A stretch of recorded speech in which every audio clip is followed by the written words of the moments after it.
Hello everybody, Mike Welsch coming to you from the barn of trainer Mark Cassie, who will have two top contenders this weekend's Oaks and Derby. Sandman in the Derby and La Cara in the Oaks. And we're here with the Daily Racing Form Kentucky Derby Workout Report, brought to you by Spendthrift Farm, the home of six-time reigning champion sire In the Mischief, who will have two starters in this year's Derby,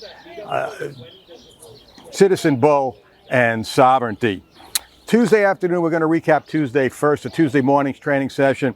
There were two important workers, everybody waiting to see the Japanese horses kind of stretch their legs and see where they stood coming into the race. But being only 4 days out, both Luxor Cafe and Admire Daytona pretty much in maintenance mode, so I don't know how much we learned from it.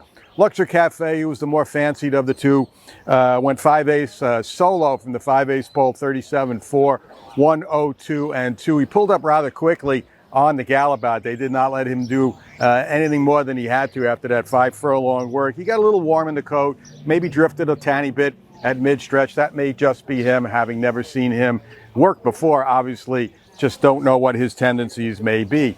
Admire Daytona actually went in company. Trainer Dale Romans provided a workhorse, workmate, a Great Day for Hockey, who is a maiden 50,000 claiming winner. And they just walked away from the 5/8 pole. They actually began the official work at the half-mile pole. I had them 5 furlongs from that point in 102 and 3. Finished pretty well after walking through the early stages of it, going easily throughout, galloped out in 16 and 3. Nothing flashy. I will say to Admire Daytona's credit, though, he would never let the workmate pass him at any point. Looked like Great Day for Hockey was going to go by down the stretch and into the turn, but Admire Daytona was game, kept his head in front until they completed the gallop out. That was Tuesday. Wednesday morning, this morning, pretty uneventful day. Just all the major work is done now, no workers, although there was one filly who actually unintentionally blew out, and that was Tenma. She went out after the second renovation break, and she was full of run this morning. She had tons of energy. She worked well over the weekend, and I had her in 27 and change from the quarter pole to the wire. She finally came to hand once she came around the turn and pulled up down the backstretch. But I take that as a pretty good sign from Tenmer. But the two Derby favorites, Journalism and Sovereignty, they looked the part this morning, especially Journalism. I mean, you just can't knock him in any way or form from what we've seen since he's arrived there. His workout was as good as it gets. He bounced out of that with several mornings of extremely eye-catching gallops. Today was no exception. Sovereignty, I thought, also looked good again today, too. All that getting a little hot in the coat that we talked about last week is in the rearview mirror. Didn't turn a hair again today. Fairly warm this morning, even warmer yesterday, same thing. That is not a worry anymore. Some of the other gallopers are caught by eye yesterday and today. Grande, who I believe is flying a little bit under the radar, having had his last Derby work at Keeneland. But if you watch the replay of his Wood Memorial, I mean, arguably, some make a case that he might have beat Rodriguez with a cleaner trip. He's only had 3 starts. He's improved with everyone.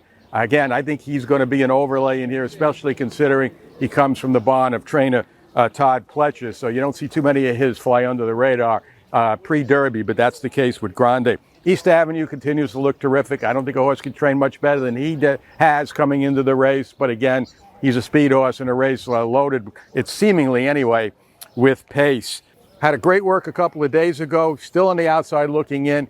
He came back in his gallop 2 straight days. He even visited the paddock this morning. He looks good coming out of the work. The question is, will he get into the race? He's starting to run out of time as far as that goes. On the opposite range of the spectrum, Coal Battle, who also worked 2 days ago, has not been back to the track the last 2 mornings, walk days, and that may just be the normal thing for him. He works hard in his works. I mean, he's asked to do a lot during his regular morning works. Talk about Sandman, looks terrific here.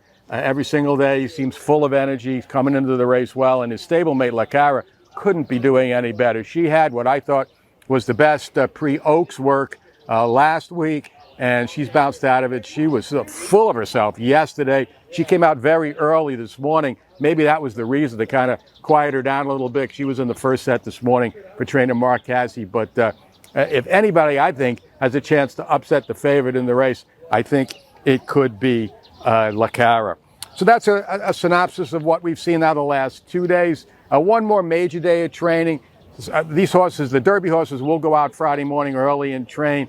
Maybe a few of the Oaks horses. We will be here one more day to wrap things up tomorrow with maybe a recap, a small synopsis of what happens during the training session, and maybe a recap of what we've seen here over the last 10 days. So again, we're getting close now, but for the best coverage of Kentucky Derby 2025, stay right here at DRF.com.